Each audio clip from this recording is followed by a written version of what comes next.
mayroon ka bang motor na Aerox at NMAX 155 na bigla na lang tumitirik tapos mamaya-maya aandar na naman? Tapos kapag pinupush start, ganito lang yung nangyayari. Start natin, sir.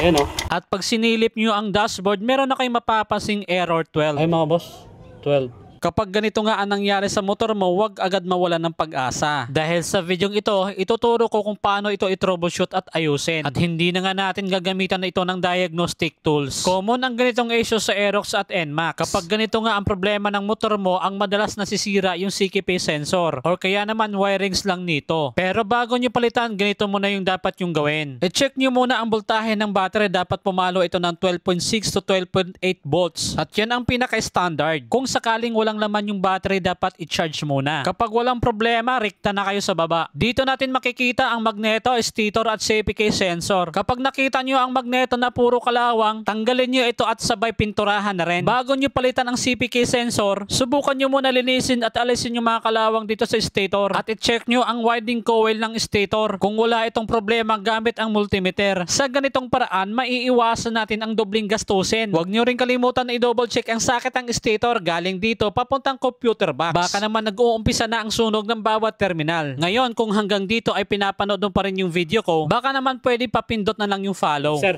pwede pa, paano ka sir? Pa-start. So yan. Pa-start mo ka sir. Yun! Alright.